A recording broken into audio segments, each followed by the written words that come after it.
Dans cette vidéo, il est question des harmonies poétiques et religieuses de Franz Liszt. Je t'explique l'essentiel sur l'œuvre et sur le compositeur.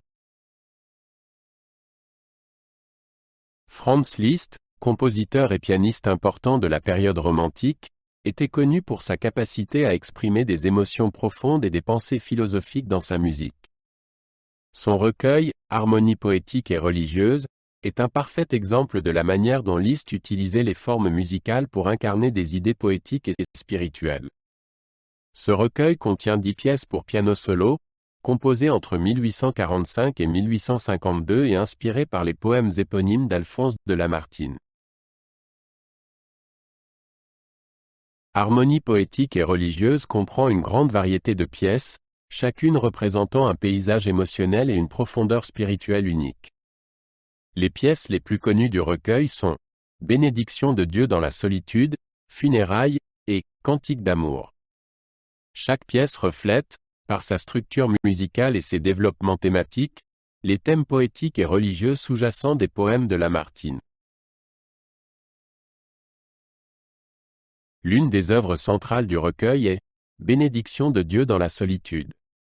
Dans cette pièce, Liszt crée une atmosphère de paix et de profonde contemplation.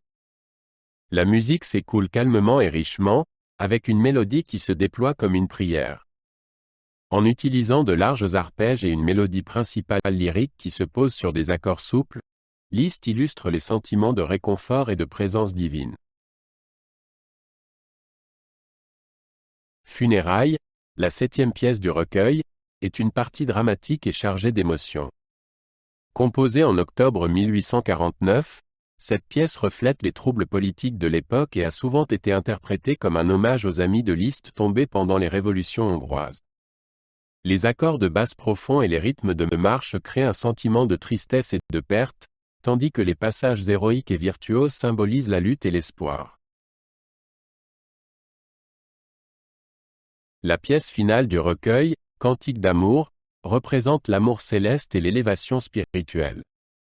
La musique est lyrique et rayonnante, avec des harmonies fluides et une texture riche, créant une atmosphère de pureté et de paix céleste.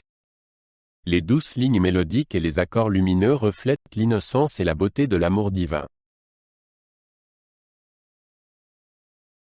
Dans Harmonie poétique et religieuse, Liszt utilise une harmonie progressive pour souligner les thèmes poétiques et religieux.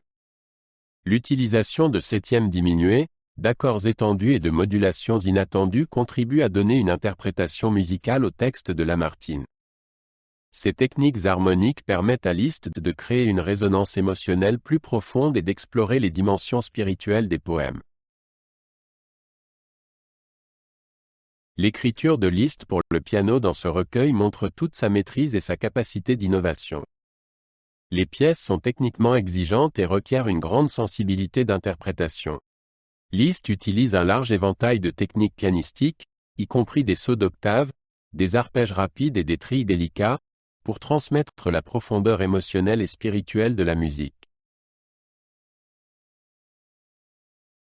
Dans Harmonie poétique et religieuse, le lyrisme et la musique fusionnent d'une manière emblématique de l'œuvre de Liszt. En mettant en musique les poèmes de Lamartine, Liszt parvient à créer un pont entre les mots et les sons. Ce lien renforce la force expressive de la musique et permet une réflexion plus profonde sur les thèmes poétiques et religieux sous-jacents. Les pièces des Harmonies poétiques et religieuses font aujourd'hui partie du répertoire standard pour piano classique et sont appréciées par les pianistes du monde entier. Leur exécution requiert non seulement des compétences techniques, mais aussi une compréhension profonde des dimensions poétiques et spirituelles de la musique. Ces œuvres sont populaires lors des récitals de piano et sont souvent utilisées pour démontrer la gamme expressive de l'instrument.